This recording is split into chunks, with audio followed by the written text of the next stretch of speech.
Tahun 2023, tahun untuk bangkit, jadilah pemenang. The year to rise up, be victorious. Kalau kita melakukan pesan Tuhan ini, saya yakin kita akan berkata bahwa tahun 2023 akan lebih baik dibandingkan tahun 2022. Yang percaya katakan amin. Padahal banyak hamba-hamba Tuhan dan juga para ahli mendapatkan bahwa tahun 2023 adalah tahun yang berat. Pandemi belum selesai. Perang Rusia-Ukraina juga belum selesai. Yang mengakibatkan krisis ekonomi dan krisis energi. Sepertiga dari negara di dunia, yaitu sekitar 70 negara, diperkirakan mengalami resesi. Bahkan negara yang tidak mengalami resesi, ratusan juta penduduknya merasakan seperti sedang resesi. Sekitar 47 negara sedang antri menjadi pasien IMF, International Monetary Fund. Indonesia pernah mengalami masa ini, yaitu pada tahun 1997-1998. Pastor D, seorang nabiah hamba Tuhan dari Perth, Australia, yang sudah sekitar 2 tahun menjadi pendoa syafaat saya, di mana nubuatan tajam memberikan nubuatan bahwa tahun 2023 badai dalam ukuran besar akan banyak terjadi. Gempa bumi di atas 5 skala Richter juga akan banyak terjadi. Kita diminta untuk menghardik lempengan-lempengan tektonik yang menyebabkan gempa bumi dengan berkata, dalam nama Yesus, diam, tenanglah. Dan Indonesia juga sedang memasuki tahun politik. Pada tanggal 14 Februari 2024 akan diadakan pemilihan presiden. Biarlah kita berdoa untuk ini dengan meminta presiden yang takut akan Tuhan, nasionalis dan toleran. Cindy Jacob mewakili Apostolic Council of Prophetic Elders, yaitu Dewan Kerasulan para Tetua Kenabian, mengatakan bahwa tema tahun 2023 adalah tahun berkat melimpah dan kekacauan. Mungkin ini terkesan kontradiktif. Bagaimana kita dapat memiliki berkat yang melimpah sekaligus kekacauan? Penjelasannya adalah kita akan melihat berkat melimpah di tengah kekacauan. Kita ingat pesan Tuhan di awal tahun 2023. Yaitu meskipun keadaan tahun 2023 tidak baik, tetapi kita harus percaya bahwa tahun 2023 akan lebih baik dibandingkan tahun 2022. Apa dasar kita untuk percaya bahwa tahun 2023 akan lebih baik dibandingkan tahun 2022? Alasan pertama, sesuai dengan Ratapan 3 ayat 22 dan 23 yang berkata, tak berkesudahan kasih setia Tuhan, tak habis-habisnya rahmat-Nya, selalu baru tiap pagi, besar kesetiaan. Kita harus percaya bahwa kasih Tuhan selalu baru tiap pagi, selalu baru tiap minggu, selalu baru tiap bulan, dan selalu baru tiap tahun. Alasan yang kedua, sesuai dengan Ratapan 3 ayat 24 yang berkata, Tuhan adalah bagianku, kata jiwaku. Oleh sebab itu aku berharap kepadanya. Jadi kalau kita berharap kepada Tuhan, maka kita akan berkata, tahun 2023 akan lebih baik dibandingkan tahun 2022. Haleluya! Alasan yang ketiga, kalau hati kita melekat kepada Tuhan, karena kita hidup intim dengan Tuhan, sesuai dengan Mazmur 91 ayat 14 sampai dengan 16, maka yang pertama, Tuhan akan meluputkan dan membentengi kita terhadap sakit penyakit, panah api dari si jahat, jerat penangkap burung, kedahsyatan malam atau terror of the night, yang berbicara tentang penculikan, perampokan, pemerkosaan, pembunuhan, terorisme, peperangan, dan lain-lain. Dan hal yang kedua, Tuhan akan menjawab ketika kita berseru pada masa kesesakan. Hal yang ketiga, akan memuliakan kita. Hal yang keempat, Tuhan akan memberikan panjang umur dengan berkat yang melimpah. Dan hal yang kelima, Tuhan akan memberikan keselamatan. Haleluya! Alasan yang keempat, kita percaya bahwa tahun 2023 akan lebih baik dibandingkan tahun 2022. Karena kita bangkit dan jadi pemenang. Tuhan melalui Cindy Jacob dan para nabi ini juga menunjukkan tentang Goshen. Goshen adalah tanah yang diberikan kepada anak-anak Israel ketika Yusuf menjadi Perdana Menteri di Mesir. Ini adalah tanah pilihan. Tanah ini menyediakan bagi mereka makan selama 7 tahun dalam masa kekeringan. Mulai tahun 2023 ini, kita akan mengalami tahun-tahun yang sulit. Tetapi Tuhan mengungkapkan kepada kita bagaimana membangun Goshen kita untuk tahun-tahun mendatang. Tuhan akan membukakan cara-cara yang harus kita lakukan. Dan Tuhan juga berbicara melalui Yesaya 60 ayat 6 yang berkata, sejumlah besar unta akan menutupi daerahmu. Unta-unta muda dari Midian dan Eva. Mereka semua akan datang dari Sheba, akan membawa emas dan kemenyan, serta memberitakan perbuatan masyhur Tuhan. Berkat datang untuk anak-anaknya yang sungguh-sungguh melekat kepada Tuhan. Unta-unta akan datang membawa berkat keuangan kepada kita. Tuhan mengingatkan bahwa berkat materi yang kita dapatkan bukan hanya untuk kita sendiri, tetapi untuk dibagikan kepada mereka yang nantinya berkekurangan dan butuh bantuan. Aku percaya berkat-Mu atasku melimpah, kebajikan, kemurahan selalu mengikutiku. Ku puji, ku sembah Kau Tuhan. Kebajikan, kemurahan selalu mengikutiku. Ku puji, ku sembah Kau Yesus. Tuhan berbicara kepada kita untuk bangkit dan jadi pemenang melalui kitab Hagai. Tuhan berbicara melalui Nabi Hagai kepada Zerubabel bin Shealtiel, Bupati Yehuda, dan Yosua bin Yosadak, Imam Besar, untuk mengajak bangsa Israel membangun bait suci. Tuhan menegur bangsa Israel, karena selama ini mereka hanya sibuk membangun rumahnya sendiri. Tetapi rumah Tuhan tidak dibangun dan tetap menjadi reruntuhan. Akibatnya, mereka menabur banyak, tetapi membawa pulang hasil sedikit. Mereka makan, tetapi tidak sampai kenyang. Mereka minum, tetapi tidak sampai puas. Mereka mendapat upah, tetapi tidak pernah cukup. Karena seperti ditaruh di dalam pundi-pundi yang berlubang. Banyak pengeluaran yang tidak terduga, seperti sakit penyakit, dicuri, ditipu, dirampok, dan lain-lain terjadi. Mari, kita sekarang introspeksi, melihat diri kita masing-masing. Apakah keadaan kita seperti keadaan orang Israel pada waktu itu? Karena itu, masuk tahun 2023, Tuhan berkata kepada kita, bahwa ini adalah tahun untuk bangkit, jadilah pemenang. Kita diminta untuk bangkit dan membangun manusia rohani kita. Kita mesti menjadi serupa dengan gambar Yesus. Kita harus menjadi murid Tuhan Yesus. Kita harus menjadi pemenang. Maka Tuhan akan mencurahkan berkat, baik secara jasmani maupun rohani. Sesuai dengan Roma 8 dan 29. Bahwa goal kita sebagai orang percaya adalah menjadi serupa dengan gambarnya. Artinya menjadi murid Tuhan Yesus. Supaya menjadi serupa dengan gambarnya. Maka sesuai dengan 1 Yohanes 2 ayat 6. Kita harus hidup sama seperti Kristus telah hidup. Kalau kita hidup sama seperti Kristus telah hidup.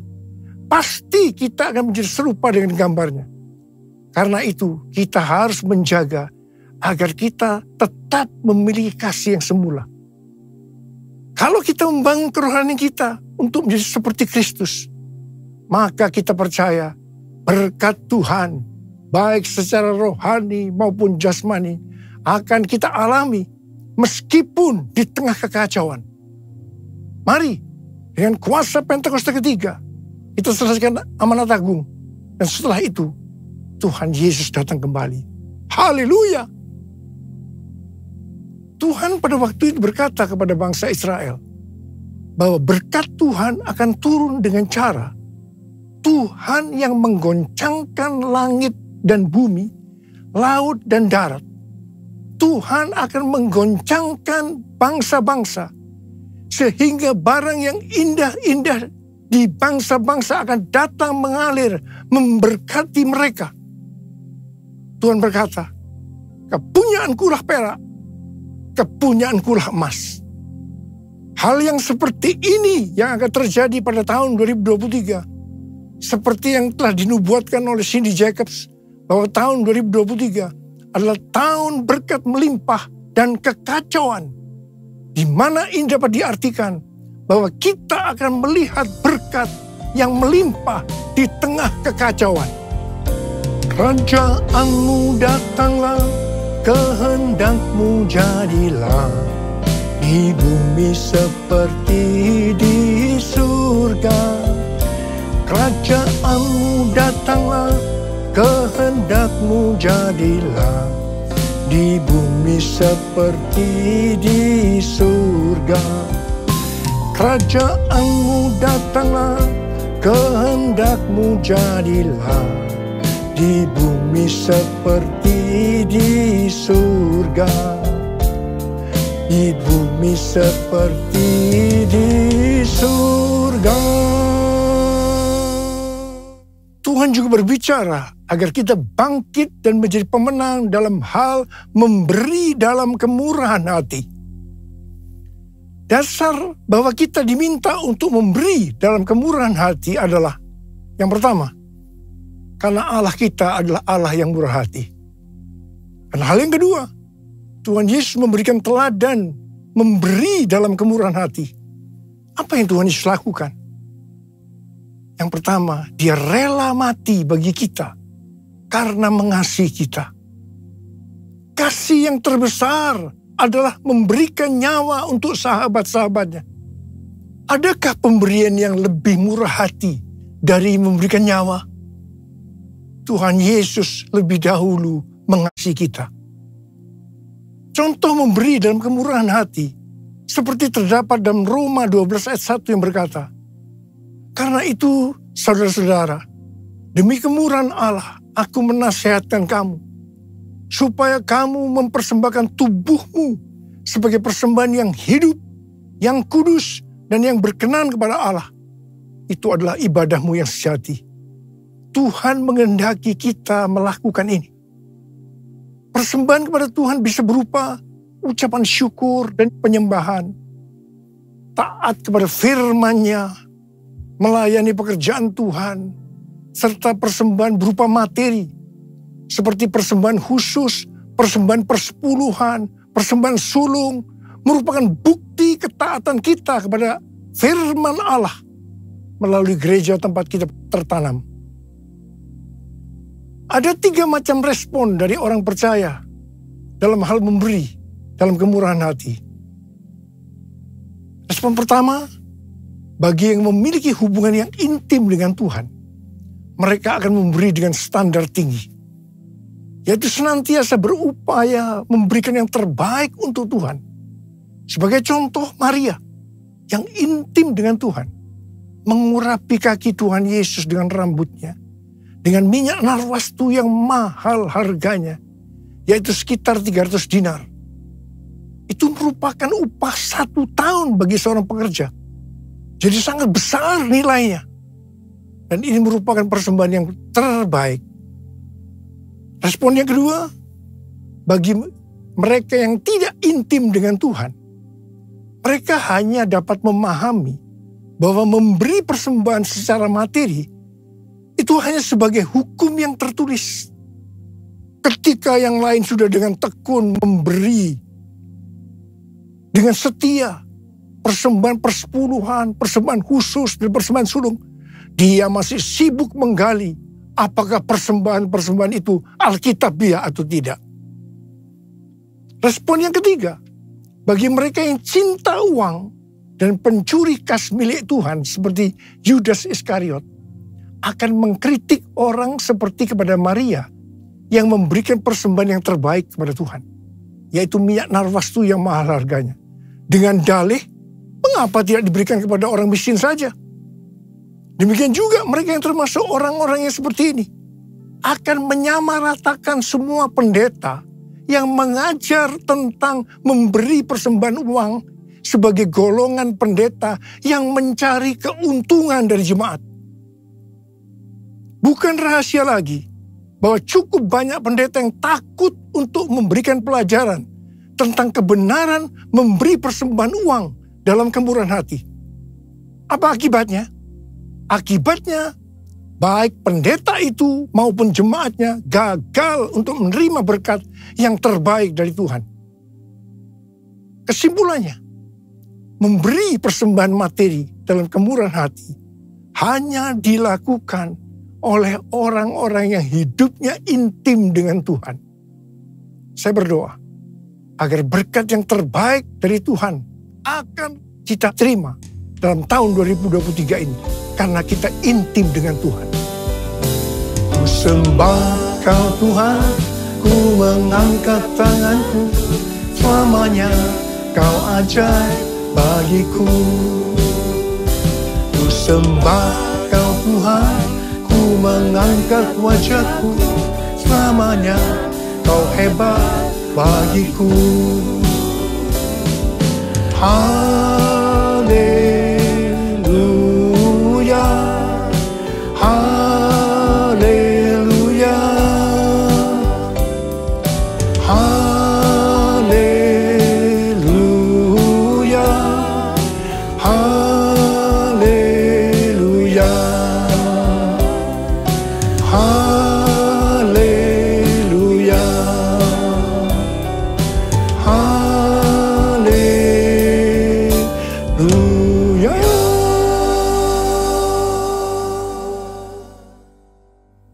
Sudah lebih dari 12 tahun Tuhan berbicara kepada kita tentang persembahan sulung dari Amsal 3 ayat 9 dan 10 yang berkata, muliakanlah Tuhan dengan hartamu dan dengan hasil pertama dari segala penghasilanmu, maka lumbung-lumbungmu akan diisi penuh sampai melimpah-limpah, dan bejana pemerahanmu akan meluap dengan air buah anggurnya.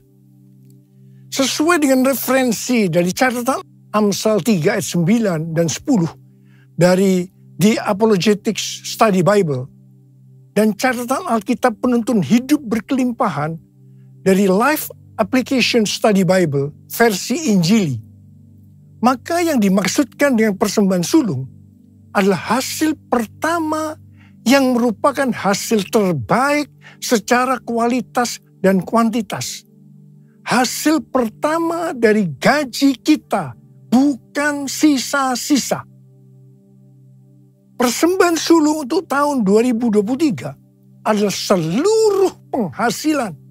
seluruh penghasilan yang didapatkan pada bulan Januari 2023 yang diberikan pada bulan Februari 2023. Dalam Alkitab, Tuhan Yesus sendiri yang menyinggung tentang memberikan persembahan dari seluruh penghasilan seorang janda miskin dalam Markus 12 ayat 41 sampai 44. Pada suatu kali Yesus duduk menghadapi peti persembahan dan memperhatikan bagaimana orang banyak memasukkan uang ke dalam peti itu. Banyak orang kaya memberikan jumlah yang besar. Lalu datanglah seorang janda yang miskin, dan ia memasukkan 2 peser, yaitu 1 duit. Maka dipanggilnya murid-muridnya dan berkata kepada mereka, aku berkata kepadamu, sesungguhnya janda miskin ini memberi lebih banyak daripada semua orang yang memasukkan uang ke dalam peti persembahan. Sebab mereka semua memberi dari kelimpahannya. Tetapi janda ini memberi dari kekurangannya semua yang ada padanya, yaitu seluruh nafkahnya. Di sini Tuhan Yesus tidak melihat besarnya jumlah persembahan, tetapi berapa persen dari penghasilannya yang dipersembahkan. Meskipun jumlah persembahan janda miskin ini relatif kecil dibandingkan orang kaya tadi, tetapi Tuhan Yesus berkata, janda miskin ini memberikan lebih banyak dibandingkan dengan semua orang kaya itu. Mengapa? Karena persembahan yang diberikan janda miskin itu adalah seluruh nafkahnya, yaitu seluruh yang dia miliki. Ini contoh memberi dalam kemurahan hati. Persembahan sulung adalah bentuk memberi dalam kemurahan hati.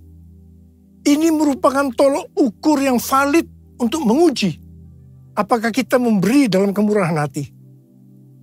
Persembahan sulung diberikan dengan kerelaan hati dan ucapan syukur, bukan karena paksaan. Sekali lagi, bukan karena paksaan. Amsal 11 ayat 24 dan 25 berkata, ada yang menyebar harta, tetapi bertambah kaya. Ada yang menghemat secara luar biasa, namun selalu berkekurangan. Siapa banyak memberi berkat, diberi kelimpahan. Siapa memberi minum, ia sendiri akan diberi minum. Tahun 2023 adalah tahun untuk bangkit. Jadilah pemenang dalam hal memberi dalam kemurahan hati.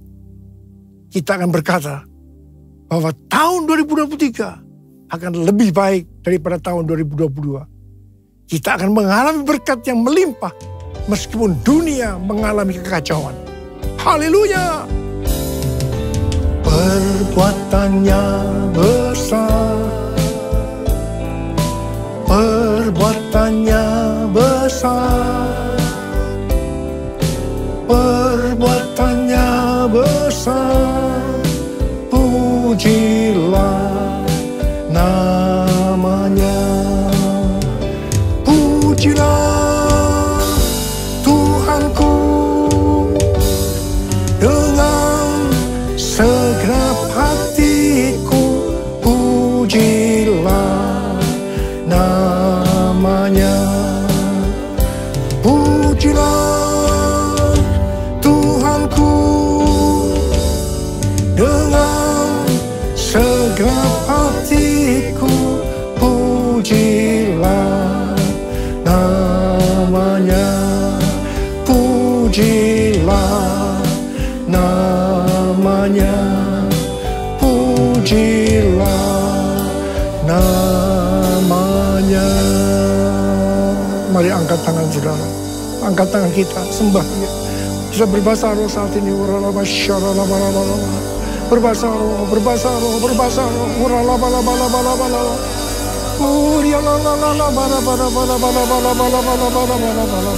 Berbahasa roh, berbahasa roh, berbahasa roh.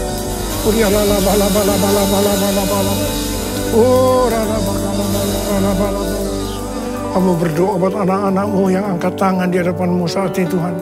Ajarlah kami memberi dengan kemurahan hati.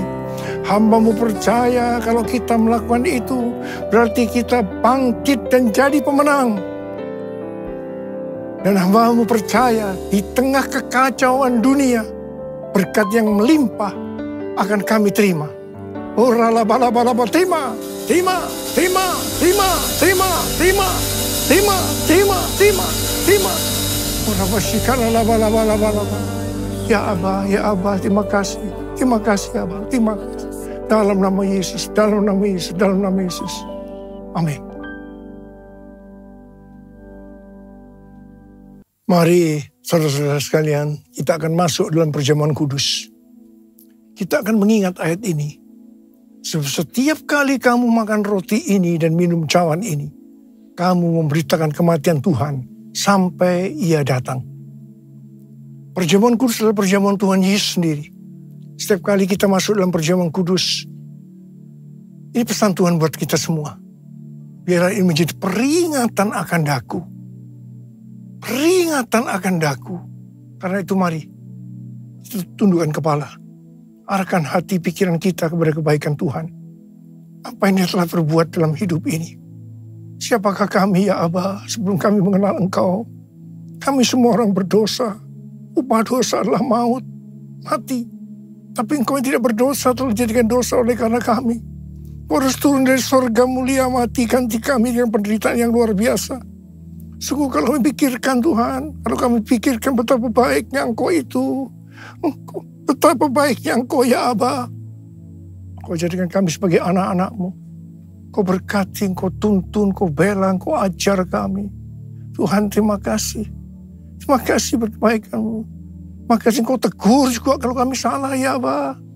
Itu Engkau ya Aba. Itu Engkau ya Aba. Tuhan akan memberkati kita melalui perjamuan kudus. Tapi Tuhan mau kita makan dan minum dengan cara yang benar. Karena itu masing-masing sekarang berdoa.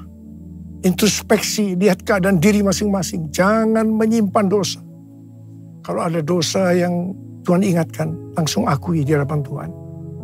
Akui di hadapan Tuhan. Ampuni kami. Ampuni. Ampuni kami. Ampuni kami. Ampuni kami. Ampuni kami Tuhan. Ampuni anak-anak-Mu. Bapa, layakkan kami masuk dalam perjamuan kudus. Terima kasih. Dalam nama Yesus kami berdoa. Amin. Sekarang, mari angkat roti di tangan kanan kita tinggi-tinggi. Sebab apa yang telah kuteruskan kepadamu telah aku terima dari Tuhan. Itu bahwa Tuhan Yesus pada malam waktu ia diserahkan mengambil roti. Dan sesudah itu ia mengucap syukur atasnya. Ia memecah-mecahkannya dan berkata, inilah tubuhku yang diserahkan bagi kamu. Perbuatlah ini menjadi peringatan akan aku. Terima kasih Tuhan. Bukankah roti yang kita pecah-pecahkan ini adalah persekutuan kita dengan tubuh Kristus? Mari kita makan dalam nama Yesus.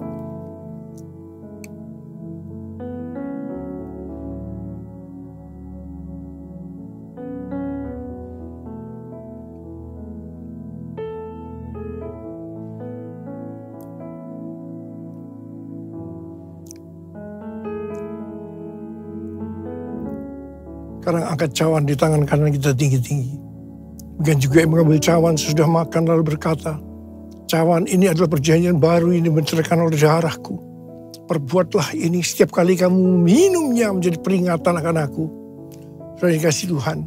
Bukankah cawan pengucapan syukur yang atasnya kita ucapkan syukur adalah persekutuan kita dengan darah Yesus. Mari kita minum dalam nama Yesus.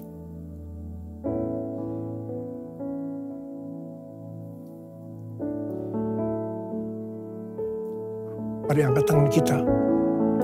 Ucapkan syukur dengan suara, jangan diam. Tuhan, terima kasih Tuhan. Terima kasih ya Tuhan. Terima kasih ya Tuhan. Terima kasih ya Tuhan. Ya Aba, ya Aba, ya Aba, ya Aba. Terima kasih. Terima kasih ya Aba. Terima kasih ya Aba. Ora-la-ba-la-ba-la-ba-la-ba-la-ba. Hamba berdoa. Saya mau mendoakan bagi mereka yang sakit. Angkat tangan saudara. Tuhan, Kau melihat tangan yang terangkat. Mereka membutuhkan pertolongan Tuhan. Mereka sakit. Mereka membutuhkan pertolongan Tuhan. Dalam nama Yesus, sembuh. Dalam nama Yesus, sembuh. Sembuh. Sembuh. Sembuh. Terima kesembuhan. Terima pemulihan. Terima. Apa? Urapi kami ya Abah. Terima pengurapan Tuhan. Terima. Kami terima pengurapan-Mu Tuhan. Kami terima pengurapan-Mu. Kami terima. Terima kasih. Terima kasih Yesusku. Terima kasih Yesusku. Puji syukur hanya bagi Tuhanku. Terima kasih Yesusku. Terima kasih Yesusku. Puji syukur hanya bagi Tuhanku. Terima kasih Yesusku. Terima kasih Yesusku. Puji syukur hanya bagi Tuhanku. Terima kasih Yesusku. Terima kasih Yesusku. Puji syukur hanya bagi Tuhanku. Puji syukur hanya bagi Tuhanku. Puji syukur hanya bagi Tuhanku.